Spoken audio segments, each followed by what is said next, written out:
माझ्यासोबत बजरंग सोनवणे आहेत.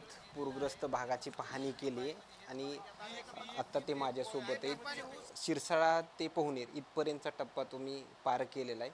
काय नेमकी परिस्थिती आहे? बीड जिल्ह्यामध्ये संबंध बीड जिल्हा या पावसाच्या अतिवृष्टीमुळे बाधित झालेला आहे. त्याच्यात आज परळी तालुक्यातील सिरसाळा सर्कलमधील बरेच गावं, त्याच्यात पोहनेर आलं, या सर्व गावांचा मी आज जवळपास 5-6 गावं आतापर्यंत झालेत.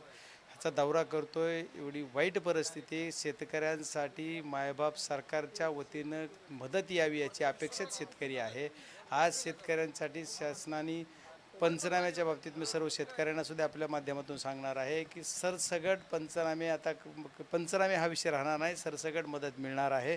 त्याच्यामुळं पिकाच्या बाबतीत फक्त पीक ई पाहणी जी आहे ते ॲप चालत नाही, त्याला मुदत 30 तारखेपर्यंत दिली. आमचं म्हणणं आहे की आता ती अटच रद्द करावी, म्हणजे जेणेकरून आम्हाला विमा मिळेल, शेतकऱ्यांना विमा मिळेल, त्याची नुकसान भरपाई पिकाप्रमाणे मिळेल. मॅन्युअली जसं पाहिजे तसं तलाठीने पहिल्या पद्धतीसारख्या जुन्या पद्धतीने घ्यावा, कारण ते ॲप चालत नाही आहे. आता 4 दिवस राहिलेत. अगोदरच 20 तारीख होती, पुन्हा 10 तारखेपर्यंत वाढवून दिले, 30 तारखेला 10 दिवस वाढवून दिले, पण ते होत नाही. त्याच्यामुळे अशा पद्धतीने ह्याचं नियोजन व्हावं एक अशी अपेक्षा आहे.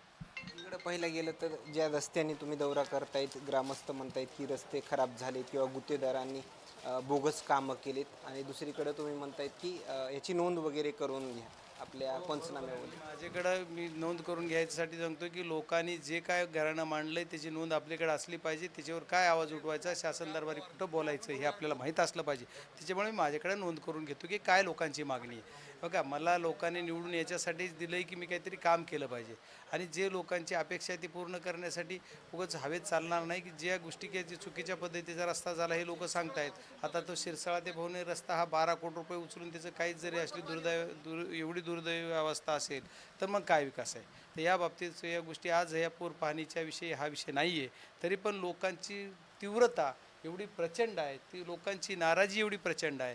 या नाराजीतून लोकांना रस्त्याची अपेक्षा आहे, दुसरी काही नाही आहे. आणि दुसरी विषय आहे की आता शेतकऱ्यांचं गंजी म्हणजे कडबा असतो, कडबा वाहून गेला आहे.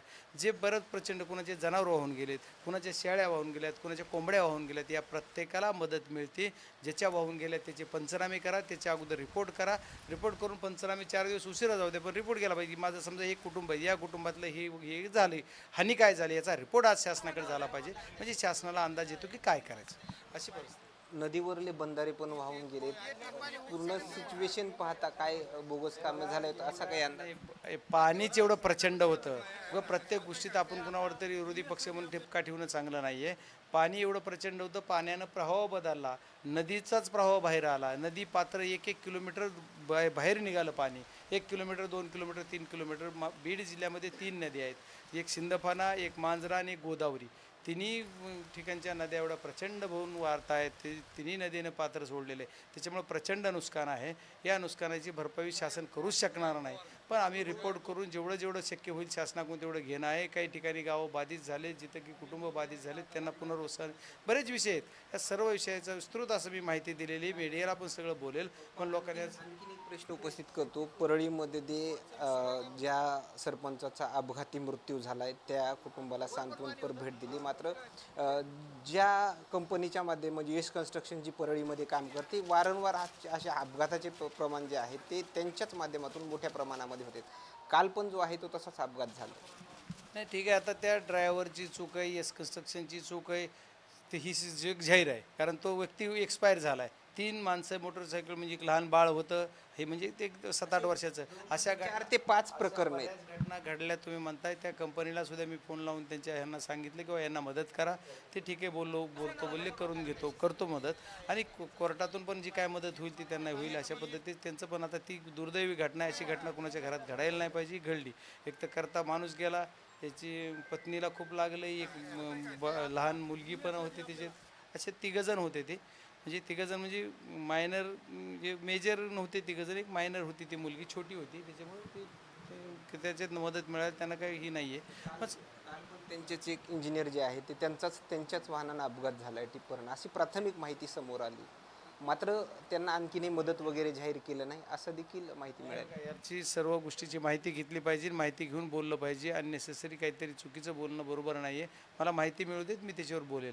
आणि पण कुठलीही कंपनी असेल, काही असेल, त्याची त्यांना मदत केली पाहिजे असं मी सांगेल. गावामध्ये जे काही तुम्ही पुनर्वसन करण्याची प्रामुख्यानं मागणी बोही गल्ली या ठिकाणची केली आहे, शब्द दिलाय सगळ्यांना घरं बांधून देते, शेवटचा बापा प्रश्न शेवटचा नाही, आणखी विचारू शकता तुम्ही. पण पोहनेर हे गावामध्ये भुई गल्लीचा तर शब्द दिला आहे, पण तिथं जी बाधित कुटुंब आहे, धनगर गल्ली आहे, बौद्ध समाज आहे, मुस्लिम समाज आहे, आणखी विविध छोटे छोटे समाज आहेत. या समाजाचे काही जणांचे संसार उघडेवर होते, संसार चिखलात आहे, त्यांचे पूर्ण पाण्याखाली. आणि ही वेळोवेळी दरवर्षी हा प्रकार घडतो. त्याच्यामुळे एकच मी शासनाला मागणी करणार आहे की यांचं पुनर्वसन करायचं आहे. आणि ह्याचं पंतप्रधान योजनेमध्ये जे घरं दिले जातं त्याच्यासाठी मी दिल्लीला पण याची मागणी करणार आहे.